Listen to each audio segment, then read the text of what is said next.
Salut, bienvenue dans cette nouvelle vidéo.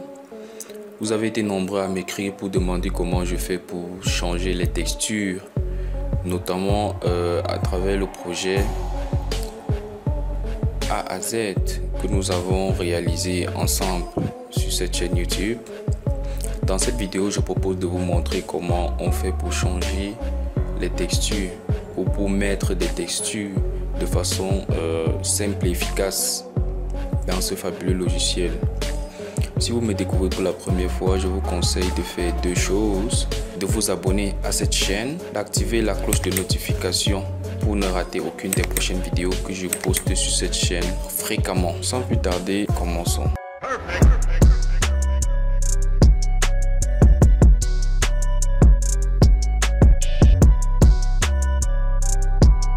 Là, je vais ouvrir un simple projet architectural. Bon, on va ouvrir n'importe quelle vue 3D. Là, je me dirige vers l'arborescence. On va ouvrir n'importe quelle 3D approach from Yod. Bon, on ouvre même cette vue. Voilà ce qu'on fait pour changer les textures ou pour mettre les textures. Nous allons juste cliquer sur l'élément souhaité. On peut par exemple choisir ce mur, pourquoi pas. On clique sur modifier le type, puis on prolonge, on va sur modifier. Oui, on a vu que bon, c'est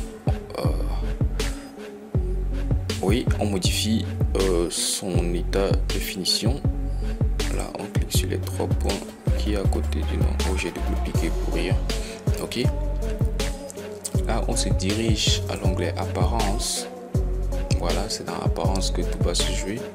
Je vous conseille toujours de dupliquer le matériau du projet présélectionné, prédéfini, n'est-ce pas, pour qu'il n'y ait pas conflit entre les autres éléments qui utilisent ce même matériau.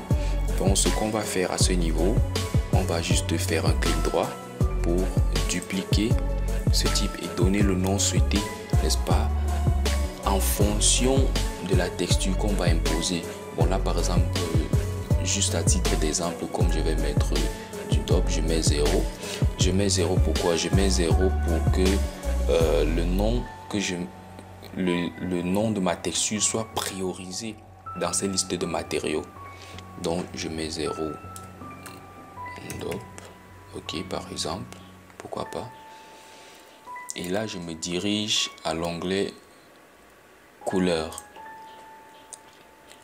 Au lieu d'utiliser cette couleur par défaut que je trouve un peu pâle, je vais sélectionner l'image souhaitée. Là, il me renvoie directement vers mon répertoire, n'est-ce pas?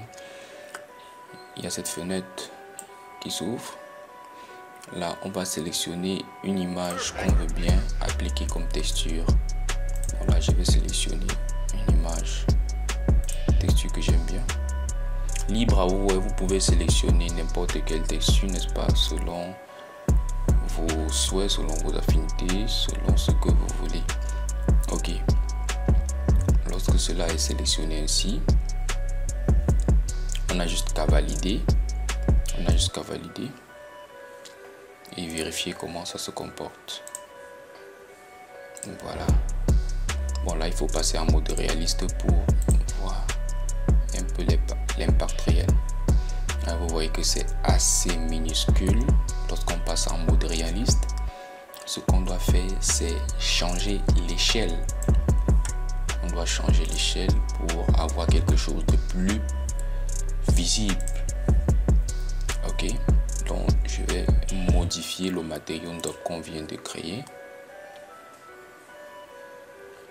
On retourne dans apparence, on clique juste sur l'image, échelle, voilà.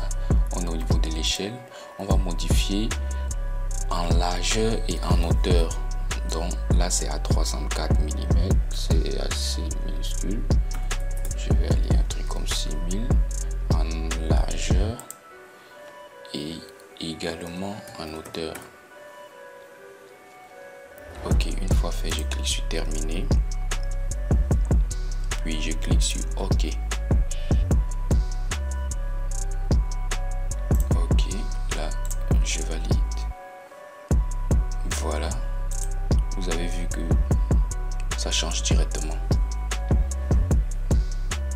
vous avez vu que c'est en fait très simple de changer, n'est-ce pas, ou de mettre une texture sur vos éléments souhaités, vos murs, et c'est valable aussi sur les meubles. Vous pouvez mettre les textures sur tout ce que vous voulez, n'est-ce pas? Question de rendre un peu votre projet plus réaliste, n'est-ce pas?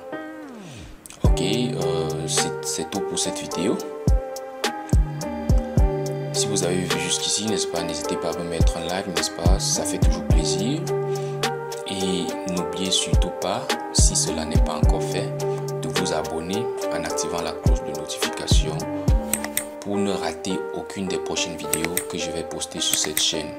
Sur ce, portez-vous bien, bye bye.